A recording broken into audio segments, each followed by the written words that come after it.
The afternoon heat shimmered across the station platform, laying a soft haze over the clapboard walls and sun-bleached barrels. The train had hissed to a halt moments ago, expelling a brief gust of soot and possibility, and now it waited like an old, patient animal ready to vanish back into the prairie. Clara Mayfield stepped down the iron steps, her thick lilac dress clinging to her damp skin. She paused to wipe her brow with a handkerchief that once belonged to her mother, though even that felt too dainty for her now. All around her, the men standing in loose, suspicious clusters shifted their gaze away the moment her eyes met theirs. That old familiar shame rose in her belly, sour and hot. She was used to being the woman they pretended not to see. But someone was watching her. She felt it before she dared look, the way you can feel the chill of a cellar door swung open behind you. When she turned, she found him leaning against a splintered fence rail at the edge of the platform. His hat sat low over eyes the color of distant rain, his shoulders broad beneath a faded canvas duster. He didn't fidget or glance around for approval. He just watched her as if he'd been waiting for this precise moment to arrive. Clara tightened her grip on her suitcase, feeling the bruised place in her heart pulse with the promise of another rejection. She thought of the letter she'd burned last week, the one from a man who'd written so kindly until he'd seen her photograph. "Too much woman for a small place like this," he'd scribbled in the margin. The paper had curled in the flames, but the words had not left her mind. She had learned, over long and lonely years, to expect that any hand outstretched toward her would be swiftly withdrawn. But the man did not look away. He straightened slowly as though the gravity of his own sorrow held him rooted, and in a voice deep and calm, he said, "You're coming with me." Clara could only blink. A sick, fluttering suspicion turned in her chest. This must be some sort of game, a cruel joke that would end in laughter she would pretend not to hear. She searched his face for mockery and found only quiet certainty.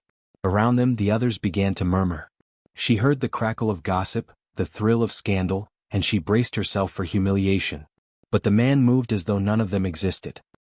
He took a measured step forward, reached for the handle of her suitcase, and when his calloused hand wrapped around the worn leather, she felt something loosen in her chest, a single stitch of fear coming undone. "You don't have to," she said, her voice emerging rougher than she intended. He inclined his head, one brow lifting almost imperceptibly. "I know," he replied and started walking. For the briefest instant she considered refusing. She could let him walk away, disappear into the rising dust, and leave her to gather her wits and rebuild her walls. But her feet betrayed her heart. She followed, step by hesitant step, while the station shrank behind them like a bad memory.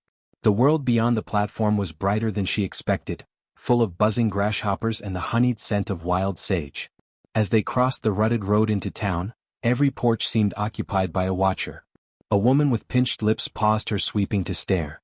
A boy with one suspender dangling over his bony shoulder whispered something to his friend and ran off giggling. Each glance struck Clara like a pebble flung at a window, chipping away at what fragile dignity remained. The man did not acknowledge any of it. He carried her suitcase as though it weighed nothing and kept his gaze fixed on some distant place she could not see. She wondered who he was, why he had chosen her. But when she tried to shape those questions into words, her throat closed up tight. They passed the sheriff standing at the edge of a wooden boardwalk, thumbs tucked in his belt. His badge glinted in the sun like a warning. He did not move to interfere. Instead, he nodded almost imperceptibly, as if conceding something neither she nor the man fully understood. The sheriff's eyes held a look of tired recognition, the way one might greet an old sorrow come home to roost. At last they reached the edge of town, where a narrow trail wound between stands of cottonwood and sparse juniper. The path dipped into a shallow wash, then climbed again to a modest homestead of pale clapboard and a pitched roof. A pair of empty rocking chairs waited on the porch, one with a knitted shawl still draped over its back as if the woman who wore it had only stepped inside for a moment. Clara felt her chest tighten. She thought of the photograph in her burned letter, of the thin, golden-haired girl the man had surely lost, and she understood then that she was trespassing in another woman's absence. When he set her suitcase just inside the door, he did not look at her. His hands lingered a fraction longer on the handle before he straightened, shoulders tense as though bracing for some unspoken judgment. The hush that settled over the cabin was so complete she thought she might choke on it. There was no laughter, no cruelty, just the quiet pull of grief that stretched from one life to the next. The floorboards creaked beneath her feet as she stepped across the threshold, and in that small sound she heard the beginning of her own transformation. He moved to a low shelf by the hearth and lifted a framed daguerreotype. In the faded image, A young woman sat with a baby bundled in her arms. The woman's smile was so soft it seemed like a prayer. He turned the picture to face the wall. When he looked back at Clara, his expression had hardened, but she saw how carefully he did it, as if the mask were not something he wore by habit but by necessity. "I'll sleep in the barn," he said. His voice was a rasp, gentler than she expected. "You can have this place." "Your home," she whispered as if to remind him. "It was," he said, and his eyes shifted past her to some place beyond the walls. "Maybe it can be again." With that, he left her standing among unfamiliar shadows and the delicate ghosts of someone else's life. The door swung shut behind him with a soft click, and she released the breath she hadn't known she'd been holding. In that moment, Clara realized she was no longer waiting for the world to turn cruel. She was waiting for it to offer her something she could trust. She walked the small rooms, fingers brushing over every object that spoke of a life interrupted. A half-finished quilt draped over a rocking chair. A child's rattle tucked behind a basket of mending. The walls smelled of cedar smoke and something sweeter, something like the memory of belonging. She felt the shame that had lived in her bones begin to thin out, though it did not leave her entirely. In its place came a quiet ache that might have been hope, if she were brave enough to name it. That first night she slept on the narrow bed, the sheets washed so many times the cotton had gone soft as worn flannel. Moonlight slipped through the crooked shutters, silvering her hair, and she lay awake imagining the man in the barn, Elias, she reminded herself, stretched out on a pile of hay, speaking his grief to the dark. She wondered if he believed she would be gone by morning, her suitcase repacked, her heart sealed shut again. She wondered too what it might feel like to disappoint no one at all. When dawn came she rose and set to work. She swept the floor until the boards glowed pale and clean, and when she found a tin of coffee hidden behind the crockery, she brewed it slow and careful, letting the rich scent fill the kitchen. It was not a grand gesture, but it was the first she could give. When Elias returned from the barn, boots tracking dust across her freshly swept floor, he paused in the doorway as if surprised she remained. She offered him a cup without meeting his eyes, afraid her face would give away too much. He took it in silence. For several heartbeats they stood like that, two strangers bound together by circumstance and something neither dared name. When he finally spoke, his voice was low, almost reluctant. "I don't expect anything of you," he said. His hand tightened around the cup as though he feared she might misunderstand. "If you want to leave, I won't stop you." Clara drew in a slow breath, feeling the moment stretch long and thin as a strand of spun sugar. She thought of all the doors that had closed in her face, all the train stations where no one had waited.